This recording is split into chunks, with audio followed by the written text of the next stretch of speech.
Hello friends, स्वागत है आप सभी का हमारे इस यूट्यूब चैनल हिंदी साहित्य में। हम लोग डेली यूपी टीजीटी हिंदी के प्रीवियस ईयर पेपर के 50 प्रश्नों को हल करते हैं। इस वीडियो में भी हम लोग 2009 के जो यूपी टीजीटी का एग्ज़ाम हुआ था उसके 50 प्रश्नों को देखेंगे। चलिए शुरू करते हैं। पहला प्रश्न है, अन्यान्य शब्द का संधि विच्छेद होगा।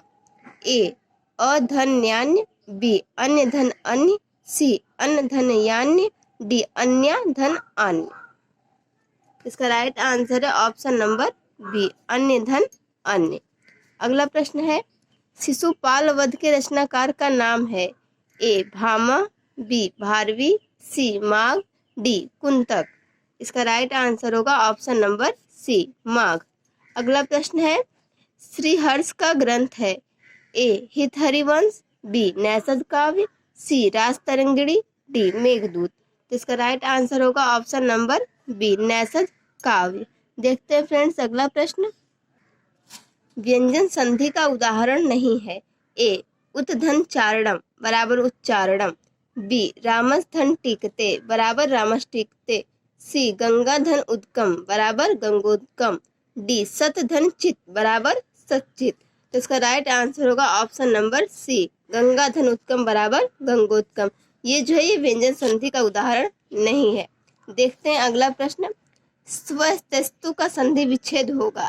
ये चारों ऑप्शन आपके सामने दिए हैं, देख लीजिए। पहला है स्वस्ति धन अस्तु, दूसरा है स्व धन अस्तु, तीसरा है स्वस्थ धन अस्तु, डी है स्वधन सत्यस्तु। तो इसका राइट आंसर होगा ऑप्शन नंबर ए, स्वस्ति धन अस्तु। देखते हैं फ्रेंड्स अगला क्वेश्चन। ए इसमें अगला प्रश्न है, कौन सा युग्म सही नहीं है। ए नीलोत्पलम कर्मधारय, बी दशानन बहुव्रीहि, सी राम लक्ष्मणो अविभाव, डी दिवारात्रि द्वंद। इसका राइट आंसर होगा ऑप्शन नंबर सी, राम लक्ष्मणों में अविभाव समास नहीं है। अगला प्रश्न है, पृथ्वीराज रासो महाकाव्य के रचयिता हैं। ए हेमचंद, बी चंद्रबरदाई, सी परमाल, डी अमीर खुसरो। इसका राइट आंसर होगा ऑप्शन नंबर बी, चंद्रबरदाई। अगला प्रश्न है, विनय पत्रिका की रचना की है। ए मल्लुकदास, बी तुलसीदास, सी विक्रमादित्य, डी केशवदास। इसका राइट आंसर होगा ऑप्शन नंबर बी, तुलसीदास। अगला प्रश्न है, देव कवि किस जिले के थे। ए मैनपुरी, बी बनारस, सी गोरखपुर, डी इटावा। इसका राइट आंसर होगा ऑप्शन नंबर डी, इटावा। अगला प्रश्न है, कान भरना मुहावरे का अर्थ है। ए धोखा देना, बी चालाक होना, सी चुगली करना, डी असर न होना। इसका राइट आंसर होगा ऑप्शन नंबर सी, चुगली करना। अगला प्रश्न है, अलौकिक का शुद्ध शब्द है। ए अलौकिक, बी अलौकिक, सी अलौकिक, डी अलौकिक। इसका राइट आंसर होगा ऑप्शन नंबर सी, अलौकिक। अगला प्रश्न है, नई कविता के प्रवर्तक थे।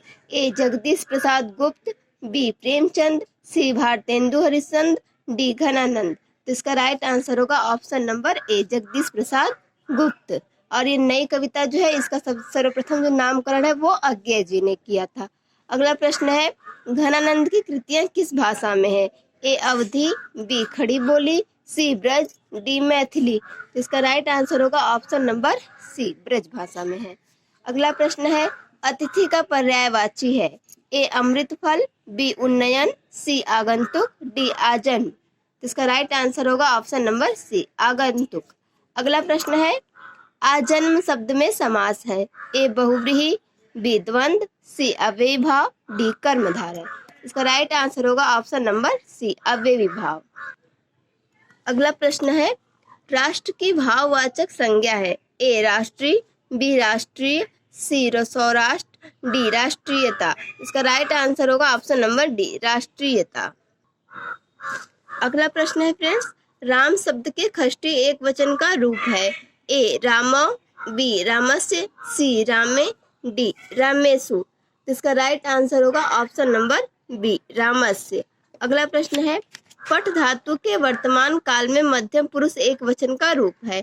ए पठती, बी पठसी, सी पठंती, डी पठामी। इसका राइट आंसर होगा ऑप्शन नंबर बी, पठसी। अगला प्रश्न है, सिर उठाना मुहावरे का सही अर्थ है? ए रंग उतर जाना, बी भेद प्रकट करना, सी बहुत पछताना, डी विद्रोह करना। इसका राइट आंसर होगा ऑप्शन नंबर डी, विद्रोह करना। अगला प्रश्न है, नीमा किस कवि की माता का नाम था? ए रहीमदास, बी सूरदास, सी कबीरदास, डी मलुकदास। इसका राइट आंसर होगा ऑप्शन नंबर सी, कबीरदास।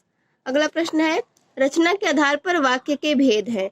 ए 6, बी 3, सी 8, डी 4। राइट आंसर होगा इसका ऑप्शन नंबर बी, 3। रचना के आधार पर वाक्य के 3 भेद होते हैं। अगला प्रश्न है, पश्चिमी हिंदी के अंतर्गत कौन सी भाषा नहीं है? ए बघेली, बी ब्रज, सी कन्नौजी, डी खड़ी बोली। तो इसका राइट आंसर होगा option number A, Bagheli.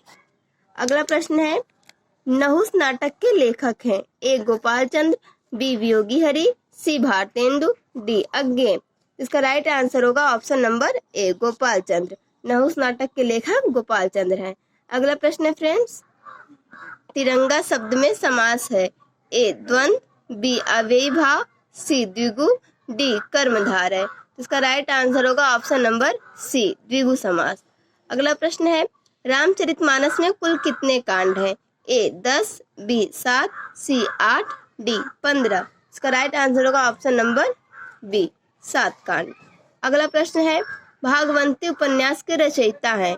A Sudarshan, B Gyanendra, सी राम वृक्ष बेनीपुरी, डी अज्ञेय। इसका राइट आंसर होगा ऑप्शन नंबर ए, सुदर्शन। अगला प्रश्न है, अखरावट किसकी कृति है? ए जायसी, बी कुतुबन, सी मंझन, डी उस्मान। इसका राइट आंसर होगा ऑप्शन नंबर सी, अखरावट जो मलिक मोहम्मद जायसी की कृति है। अगला प्रश्न है, आल्पिन और गमला किस भाषा के शब्द हैं? ए फ्रेंच, बी पुर्तगाली, सी अंग्रेजी, डी जापानी। इसका राइट आंसर होगा ऑप्शन नंबर बी, पुर्तगाली। अगला प्रश्न है, सुखसागर की रचना किसने की? ए सदल मिश्र, बी लल्लू लाल, सी इंसान अल्लाह खां, डी सदा सुख लाल। इसका राइट आंसर होगा ऑप्शन नंबर डी, सदा सुख लाल। अगला प्रश्न देखते हैं, कोणार्क नाटक की रचना किसने की? ए मोहन राकेश, बी जगदीश चंद्र माथुर, सी भुवनेश्वर, डी राम कुमार वर्मा। इसका राइट आंसर होगा ऑप्शन नंबर बी, जगदीश चंद्र माथुर। अगला प्रश्न है, वैराग्य संदीपनी के रचनाकार हैं। ए तुलसीदास, बी सूरदास, सी कबीरदास, डी रहीम। इसका राइट आंसर होगा ऑप्शन नंबर ए, तुलसीदास। अगला प्रश्न है, भक्ति काल के किस कवि को जड़िया विभूषण से विभूषित किया जाता है? ए नंददास, बी परमानंद दास, सी सूरदास, डी चतुर्भुज दास। इसका राइट आंसर होगा ऑप्शन नंबर ए, नंददास। अगला प्रश्न है, किस कवि को एक भारतीय आत्मा कहा गया है? ए माखनलाल चतुर्वेदी, बी सूर्यकांत त्रिपाठी निराला, सी बालकृष्ण शर्मा नवीन, डी सुभद्रा कुमारी चौहान। इसका राइट आंसर होगा option number A, Makhanlal Chaturvedi. अगला प्रश्न है, उदित उदयगिरी मंच पर रघुवर बाल पतंग, विकसे संत सरोज सब हर्षे लोचन भृंग। इन पंक्तियों में कौन सा अलंकार है? ए उपमा, बी रूपक, सी उत्प्रेक्षा, डी दृष्टांत। इसका राइट आंसर होगा ऑप्शन नंबर बी, रूपक। अगला प्रश्न देखते हैं, आश्चर्य किस रस का स्थायी भाव है? ए वीर, बी हास्य, सी अद्भुत, डी रौद्र। इसका राइट आंसर होगा ऑप्शन नंबर सी, अद्भुत।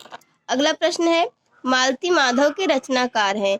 ए भारवी, बी कालिदास, सी श्रीहर्ष और डी भवभूति। इसका राइट आंसर होगा ऑप्शन नंबर डी, भवभूति।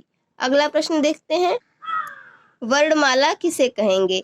ए शब्द समूह को, बी वर्णों के संकलन को, सी शब्द गणना को, डी वर्णों के व्यवस्थित समूह को। इसका राइट आंसर होगा ऑप्शन नंबर डी, वर्णों के व्यवस्थित समूह को। अगला प्रश्न है, निरख सखी ये खंजन आए, फेरे उन मेरे रंजन ने, नैन इधर मन भाए। इन पंक्तियों में कौन सा गुण है? ए ओज, बी प्रसाद, सी माधुर्य, डी इनमें से कोई नहीं। तो इसका राइट आंसर होगा ऑप्शन नंबर सी, माधुर्य। अगला प्रश्न है, तेजोमय का सही संधि विच्छेद है। ए तेज धन ओमय, बी तेज धन अमय, सी तेज धन मय, डी तेजो धन मय। तो इसका राइट आंसर होगा ऑप्शन नंबर सी, तेज धन मय। अगला प्रश्न देखते हैं फ्रेंड्स, हरिश्चंद्र में प्रयुक्त संधि है। ए स्वर संधि, बी व्यंजन संधि, सी विसर्ग संधि, डी इनमें से कोई नहीं। तो इसका राइट आंसर होगा ऑप्शन नंबर सी विसर्ग संधि। अगला प्रश्न है लंबोदर में कौन सा समास है? ए बहुव्रीहि, बी द्वंद्व, सी द्विगु, डी कर्मधारय। राइट आंसर होगा ऑप्शन नंबर ए बहुव्रीहि। अगला प्रश्न है अपव्यय का शब्द का विलोम है? ए अधिव्यय, बी व्यय, सी मितव्यय, डी इनमें से कोई नहीं। तो इसका राइट आंसर होगा ऑप्शन नंबर सी मितव्यय। देखते हैं फ्रेंड्स अगला प्रश्न, रघुवंशम किसकी रचना है? ए व्यास, बी कालिदास, सी भरत मुनि, डी चाणक्य। इसका राइट आंसर होगा ऑप्शन नंबर बी कालिदास। अगला प्रश्न है रमा के रूप की सप्तमी विभक्ति बहुवचन है? ए रमासु, बी रमाणाम, सी रमयो, डी रमायाम। इसका राइट आंसर होगा ऑप्शन नंबर ए रमासु। अगला प्रश्न है अस्मत् शब्द के तृतीय विभक्ति के रूप हैं? ए अहम आवाम वयम, बी मया आवाभ्याम अस्माभि, सी मत आवाभ्याम अस्मत् और डी मम आवयो अस्माकम। इसका राइट आंसर होगा ऑप्शन नंबर डी मम आवयो अस्माकम। अगला प्रश्न है बिहारी हिंदी का रूप नहीं है? ए भोजपुरी, बी अवधी, सी मगही, डी मैथिली। इसका राइट आंसर होगा ऑप्शन नंबर बी अवधी। ये जो है बिहारी हिंदी का रूप नहीं है। अगला प्रश्न है हिंदी की सध्वनि है? ए मूर्धन्य, बी तालव्य, सी दंत्य, डी ओष्ठ। इसका राइट आंसर होगा ऑप्शन नंबर बी तालव्य। अगला प्रश्न है परिमल किस कवि की रचना है? ए Maithili Sharan Gupt, B Jaishankar Prasad, C Dinkar, D Nirala. इसका राइट आंसर होगा option number D Suryakant Tripathi Nirala. Parimal जो है इनकी रचना है। अगला प्रश्न है कामायनी की भाषा है? ए सधुक्कड़ी, बी अवधी, सी ब्रज भाषा और डी खड़ी बोली। इसका राइट आंसर होगा ऑप्शन नंबर डी खड़ी बोली। देखते हैं फ्रेंड्स अपना आज का अगला और लास्ट क्वेश्चन। यह क्वेश्चन नंबर 50। समय के आरोही क्रम में कौन सी रचना पहले आई? ए अंधेर नगरी, बी त्यागपत्र, सी आत्मनेपद, डी तुम चंदन हम पानी। इसका राइट आंसर होगा option number A Andher Nagari. तो ये थे फ्रेंड्स क्वेश्चन पेपर 2009 के 50 महत्वपूर्ण प्रश्न, और हम अगले वीडियो में बाकी और 50 प्रश्न देखेंगे जो कि इस पेपर में से इम्पोर्टेंट होंगे। ओके फ्रेंड्स, उम्मीद करती हूँ ये वीडियो आपको पसंद आई होगी। Thank you for watching this video.